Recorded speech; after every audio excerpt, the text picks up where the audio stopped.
mereka turun nabi, turunan dari mana? Nabi itu orang Arab, wajah kalian bukan Arab itu. Ngaca dong, kalian Arab apa bukan? Ngaca dong, kalian Arab apa bukan? Apa jadinya nanti kalau Rizik Syihab, Taufik Segaf, dan juga Hanif Al-Athos, Bahar Smith ya ikut menyimak video yang satu ini?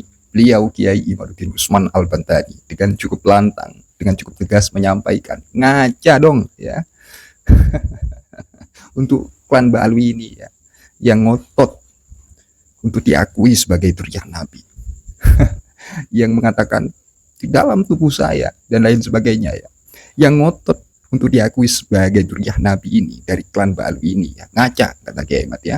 Dan semoga video ini juga disimak oleh Rizik Syihab, dan monggo agar supaya video ini disaksikan hingga akhir. Monggo jangan di skip ya, biar tidak panjang lebar teman-teman. Seperti biasa, sebelum kita mulai videonya ya, kita intro terlebih dahulu, dan mohon agar supaya ini dicerna ya untuk muhibin ini juga ya. Ya, kita intro terlebih dahulu, silakan.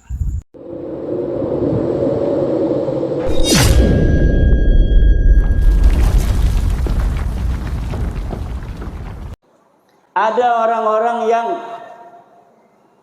tidak bahagia dinas oleh Al-Quran. Coba baca dalam Al-Quran, ada orang-orang yang dinas oleh Al-Quran tidak akan bahagia. Satu, la yuflihul kafirun, la yuflihul zalimun, la yuflihus sahirun. Tidak akan bahagia orang-orang yang kafir, tidak akan bahagia orang-orang yang zalim, tidak akan bahagia orang-orang tukang sihir, tukang merubah sejarah. Sihir itu, sahir itu tukang merubah sejarah, menina modok, menina bobokan pikiran orang untuk tidak sesuai dengan yang sebenarnya, merubah-rubah sejarah Indonesia yang merdeka oleh Insinyur Soekarno, oleh Mbah Hasyim Asy'ari, Mbah Wahab Hasbullah, Bisri Sansuri, ulama-ulama Nusantara, pejuang-pejuang Nusantara, sekarang dirubah katanya hari penetapan 17 Agustus 45 oleh Habib. Ini perubahan. Tidak ada dalam sejarah masa lalu. Tidak ada di dalam kemerdekaan kita, di dalam merebut kemerdekaan dari penjajah Jepang, dari penjajah Belanda. Cerita orang-orang Kabib-kabib berjuang untuk NKRI teu aya ora ono. Tapi hari ini sejarahnya ditulis seperti itu. Apakah orang-orang Sendang Agung akan membiarkan sejarah leluhurnya di masa lalu dirubah oleh orang-orang zalim, oleh tukang-tukang sihir, menyihir dengan merubah sejarah? Itu lebih kuat daripada melet perempuan. Mana? PW ini ajian peletnya udah dikasih, jangan macam-macam. Melet perempuan itu paling manfaatnya untuk dirinya dan mafsadatnya untuk perempuan yang dipelet itu. Tapi kalau merubah sejarah, memelet sejarah, mensihir sejarah, 7 turunan bahkan sampai kiamat kita akan dijajah oleh yang merubah sejarah kita. Ketika mereka di zaman-zaman membutuhkan tenaga, membutuhkan darah, membutuhkan perjuangan, membutuhkan pasukan, di mana mereka tidak ada yang mengirimkan pasukan. 10 November 1945 yang datang ke Surabaya untuk menyerahkan nyawa adalah orang-orang Madura, orang Surabaya, orang Trenggalek, orang Kebumen, orang Pasuruan dan sekitarnya, orang Gresik, orang Jember. Tidak ada dari orang-orang selain nama-nama Jawa dan nama-nama Islam yang asli dari Jawa yang ikut bertempur. Tapi setelah itu hari ini mereka membuat sejarah bahwa katanya leluhur mereka yang menentukan tanggal 17 Agustus sebagai hari proklamasi. Mereka menulis sejarah bahwa sesungguhnya mereka adalah orang-orang yang di balik layar kemerdekaan Indonesia. Pejuang itu di depan layar, bukan di balik layar. Di balik layar itu kedustaan dan kebohongan. Tidak ada pejuang di balik layar. Pejuang itu harus di depan layar. Seperti Kiai Zainun membuka pondok ini dengan kakaknya Kiai Patah Hasan, yang luar biasa doanya sampai menembus langit tadi, mendoakan kita semua yang hadir. Itu ibu-ibu lagi didoain oleh Kiai Patah Hasan, semoga ibu-ibu banyak duitnya. Itu ibunya diem aja makan snack, padahal lagi didoain kaya raya. Didoain semoga anaknya jadi kiai, jadi camat, jadi bupati, jadi gubernur, jadi presiden, jadi ketua PBB sekalian. Kenapa? Karena kemuliaan kita sebagai manusia ditentukan oleh Allah, bukan berdasarkan siapa keturunan kita. Dan ini yang sedang dibodohi, sedang disihir oleh mereka, bahwa kemuliaan itu hanya berdasarkan keturunan. Orang yang berketurunan mulia, merekalah yang akan mulia. Orang yang sudah keturunan budak tetap selamanya akan jadi budak sampai hari kiamat. Nah, iya lain ajaran Islam, iki dudu ajarane Islam. Ini ngomong Jawa Sunda karena ada orang Sunda juga tadi. Assalamualaikum, saya dari Pandeglang katanya. Biarin dia doang tuh yang ngerti bahasa Sunda. Juga ada kiai teman saya dari Petir ini rupanya. Masya Allah. Sehat Kiai. Ini khas merah putihnya ini tuh ada di belakang tuh. Ibu-ibu, bapak-bapak, hadirin ma'asyiral muslimin rahimakumullah, yang tidak akan bahagia lagi, Kiai Zainun, jangan takut-takut. Kiai Zainun ini kalau di lab sampai ke pelosok katanya ini. Tenang aja, Kiai pelosok juga sama dengan Kiai Zainun, terpercaya Habib eta turunan Nabi, teu ngomong doang teu. Sama semuanya. Kiai-kiai kita itu orang yang punya ma'rifat billah, punya ma'rifat billah. Cuma mereka punya kebijaksanaan kayak Pak Camat. Pak Camat, Pak Bupati, itu mereka jadi bapak bukan hanya untuk kiai. Pak Camat itu anaknya ada yang jawara, ada yang pendekar, ada yang pemabok, ada yang kiai, ada yang santri. Semuanya anaknya Pak Camat, harus dilindungi semua. Makanya dalam setiap desa kadang-kadang Pak Lurah bikin taman bermain. Kiai mah gak bakal bermain-main, itu hidupnya hanya untuk zikir pada Allah. Tapi kenapa kepala desa itu bikin taman bermain? Untuk orang-orang yang gak bisa zikir. Dia bisa tenang kalau ada di taman. Sedangkan manusia itu perlu ketenangan. Kalau kiai nggak keluar rumah dia 2 bulan juga dia biasa-biasa aja. Kenapa? Punya kedekatan dengan Allah yang dia tidak membutuhkan hiburan apapun. Tapi manusia tidak sama. Ada yang kadang-kadang dengan Al-Quran saja dia udah cukup merasa tentrem. Ada yang tidak perlu baca Al-Quran, dia hanya zikir kepada Allah. Ada juga yang butuh selawat baru dia bisa nangis. Kalau baca sallallahu ala Muhammad, baru dia bisa nangis.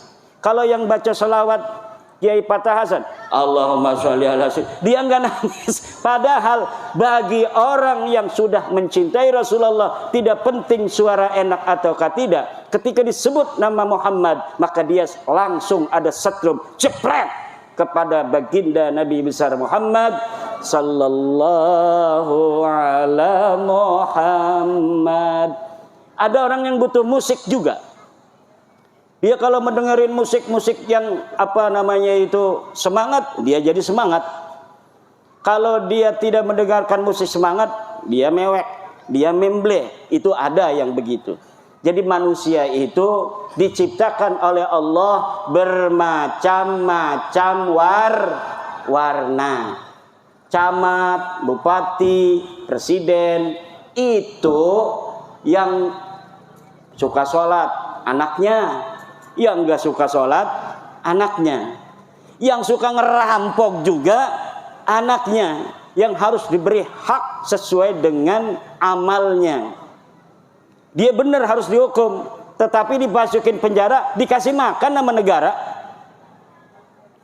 Kalau kata saya itu para koruptor masukin penjara nggak usah dikasih makan. Coba lihat 12 hari udah mati apa belum. Tapi nggak begitu sama negara itu, sama presiden, sama bupati. Tetap yang nakal pun perampok, penjudi, tukang judol. Bu, suaminya ada yang judol apa tidak? Yang sabar aja. Paling kebun sawit nanti dijual gitu. Jangan sampai ibu-ibu suaminya suka main judi online, berbahaya. Itu tidak akan ada orang kaya raya dengan judi. Bahaya. Kalau pengen kaya raya, nanam sawit, jual, celengin. Nanam padi, jual, celengin. Nabung 5.000, kaya raya nanti. Guru-guru, insya Allah jangan khawatir. Dana bosnya tidak akan dikurangi karena efisiensi. Amin ya rabbal alamin. Tenang aja. Negara kita kaya raya, Bu. Negara di dunia ini yang paling kaya raya adalah Indonesia. Jangankan pohon, tongkat saja itu ditanam akan jadi pepohonan. Ini negeri kita Indonesia, makanya banyak orang yang pengen ngaku-ngaku ini negeri adalah negeri mereka. Ini negeri Indonesia, bintu Terim. Anak perempuannya Kota Tarim. Kota Tarim siapa itu? Kota apa itu? Kalau anaknya kaya raya begini harusnya kaya raya itu Kota Tarim. Kaya apa tidak Kota Tarim? Miskin. Kalian orang bodoh. Yang pintar itu orang pelosok. Yang pintar itu orang Riboyo. Yang pintar itu Sidogiri. Yang pintar itu adalah Syekh Nawawi Tanar Al-Bantani.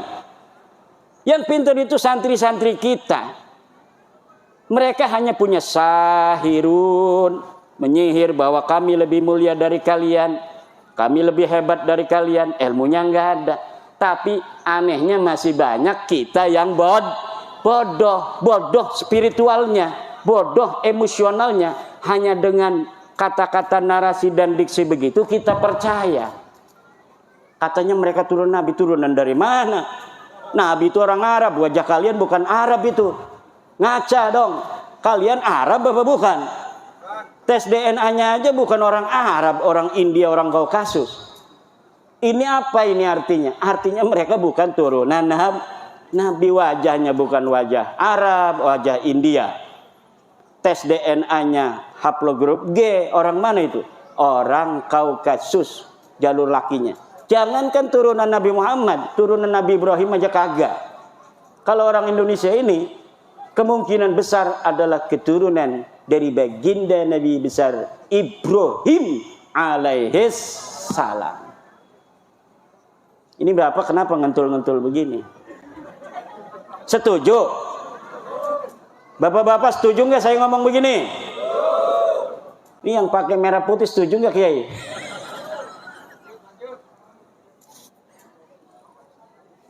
Tapi lanjut-lanjut udah jam 12. Karena apa? Yang paling penting acara khataman begini anak-anak kita yang tampil. Betul, Bu?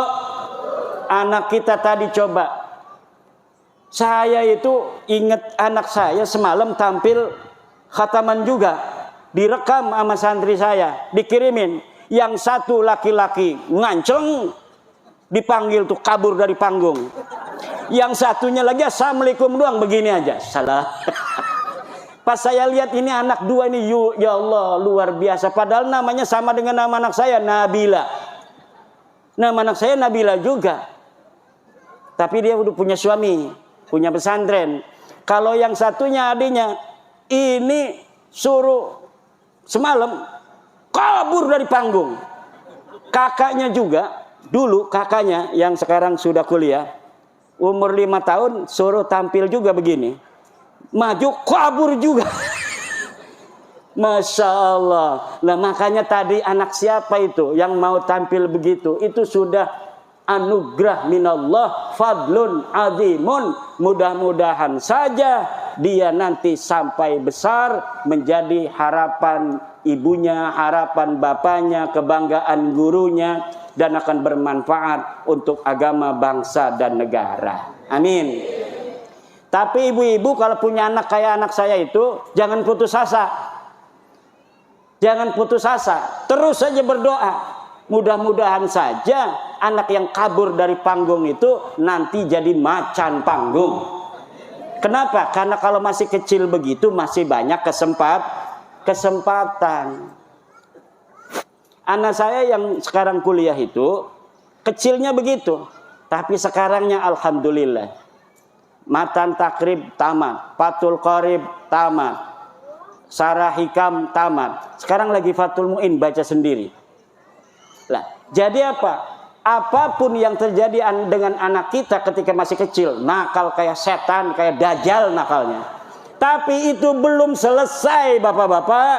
Jangan, kayaknya anak saya ini nggak ada kesempatan, nggak ada harapan. Tidak ada. Semua anak-anak kita berpotensi menjadi anak-anak bermanfaat dan mempunyai kedudukan dalam hidupnya nanti di masa yang akan datang. Semuanya sama. Saya sebagai guru, sebagai pengasuh pesantren, ada anak kelihatan anak kiai, alhamdulillah. Ada anak bapaknya aja tatoan, tapi pengen anaknya jadi kiai katanya, alhamdulillah. Kadang anaknya nurut. Ada lagi yang anaknya memang anak nakal udah memang dikeluarkan dari berbagai macam sekolahan. Katanya di Jakarta sekolah tawuran melulu, minum-minuman. Apakah bisa diterima di sini, Yai? Saya kalau bisa untuk menjadikan anak ini menjadi anak yang soleh, ini pahalanya 200 kali lipat daripada anak kiai tadi yang datang kemari kemudian jadi anak soleh. Semakin besar kita itu bekerja, maka semakin besar pahala yang akan kita dapatkan. Semakin susah kita mengajar anak kemudian berhasil, maka pahala yang akan kita jadi, apa yang akan diberikan Allah kepada kita akan semakin besar. Jadi saya tidak pernah berputus asa ngajarin anak, ngajarin santri. Dan ketika ada yang datang kelihatan ditolak di pondok lain, ditolak di pondok ini, ditolak di sekolahan itu karena nakal, kata saya mudah-mudahan aja takdir nurutnya sama saya. Maka saya tetap terima. Kecuali udah 3 kali nanti ketika dia ada di pondok, kemudian dia memang sudah tidak bisa lagi untuk diharapkan menurut saya. Kalau menurut Allah kan tetap ada harapan. Tetapi kita harus punya peraturan. Kalau sudah 3 kali dia itu melanggar peraturan yang berat, sesudah diberikan surat peringatan kepada anaknya, pada orang tuanya dikasih informasi tembusan, kita setelah mengatakan bahwa ini mudaratnya anak ini lebih besar, ada di pondok, bisa mempengaruhi anak lain, kita kemudian serahkan kembali ke orang tuanya bahwa kami sudah tidak sanggup lagi untuk mendidik anak bapak. Kenapa? Bukan takut kepada anak ini tidak akan bisa jadi anak yang baik, bukan. Tetapi mudarat kepada yang lainnya itu lebih besar karena dia tinggalnya bersama anak-anak itu. Tapi jangan putus asa wahai bapak, jangan putus asa wahai ibu. Anak bapak dan ibu ini bukan berarti ini sudah ditakdirkan Allah menjadi orang yang tidak manfaat. Pondokin lagi, mudah-mudahan saja takdirnya, solehnya dia dengan kiai yang lain. Begitu ibu-ibu. Jangan pernah ibu-ibu merasa ketika punya anak yang nakal, kemudian itu akhir dari segalanya. Tidak ada kata terakhir sebelum kita ini dipanggil oleh Allah Subhanahu wa taala. Potensi kebaikan semua manusia itu sama. Ini kita yang sekarang jadi santri, jadi kiai, ini belum aman, Pak. Harus hati-hati. Harus aman dan iman. Kenapa? Ada orang yang dari kecil dia berlaku sebagai orang soleh, ketika mau mati bisa saja seperti bir shisha, kemudian dia kafir. Ada orang yang kafir, setelah mau mati dia baru syahadat, aku bersaksi tidak ada Tuhan selain Allah dan Nabi Muhammad Rasulullah. Mati padahal dia belum sholat, belum puasa. Ini lebih hebat mana? Lebih hebat ini orang yang diberikan hidayah oleh Allah di akhir hidupnya. Oke teman-teman, akhirnya sudah kita saksikan bersama dari apa yang telah dipaparkan oleh beliau Kiai Imaduddin Usman Al-Bantani. Semoga para muhibin ini ya ikut menyimak dan ikut memahami ya dari argumentasi, dari pemaparan yang luar biasa tersebut. Dan dengan penuh harapan ya, semoga Rizik Syihab ya juga ikut menyimak, Taufik Segaf, Bahar Smith ya, kemudian Hanif Al-Atas dan juga yang lainnya dari klan Ba'alwi. Semoga cepat ya sadar, mengakui bahwa ya dirinya bukan Dzurriyyah Nabi. Jadi beliau ini Kiai Imad di dalam video yang baru saja kita dengarkan bersama sampai mengatakan, mengungkapkan dengan cukup tegas ya, ngaca dong ya, begitu ngaca. Haplogroup Anda itu apa? Artinya G atau J ya, dalam artian bisa tidak ya dikatakan sebagai orang Arab ya. Kalau haplogrupnya itu G ya, begitu. Dan monggo agar supaya Ba'alwi ini ya menyadari ya, bahwa dirinya bukan Dzurriyyah Nabi. Data sudah mulai banyak ya dipaparkan. Salah satunya adalah oleh Kiai Nur Ihya, oleh Gus Aziz Jazuli ya, dan juga yang lainnya. Kalau Anda ingin tahu bagaimana DNA haplogrup mereka, Anda simak itu ya, bagaimana pemaparan Dr. Sugeng. Dan itu beliau sampaikan dengan cukup tegas ya. Dan kalau Anda ingin tahu bagaimana dari tanggapan orang-orang yang dalam artian memahami dalam bidang filologi ya, kalau tidak salah filologi ya, Anda simak ya bagaimana pemaparan Manahib Ali. Beliau kan kemarin cukup luar biasa ya, menyuarakan ataupun memberikan sebuah respon ya, mengedukasi mengenai polemik nasab ini. Ya begitu, semoga klan Ba'alwi ini ya cepat sadar ya, cepat mengakui lah begitu. Dan semoga teman-teman dapat memahami argumentasi Kiai Imad tersebut. Dan apabila ada kekeliruan teman-teman, kesalahpahaman dari apa yang telah saya sampaikan, saya Al-Fakir Official mohon maaf sebesar-besarnya.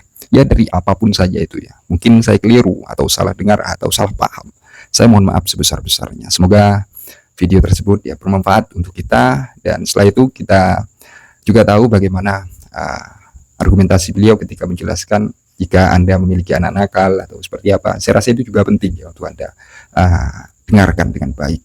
Hanya itu, akhirul qaul, salah hilap saya mohon maaf. Jika ada kekeliruan saya mohon maaf. Akhirul qaul, ihdinas siratal mustaqim. Wassalamualaikum warahmatullahi wabarakatuh. Terima kasih. Ya.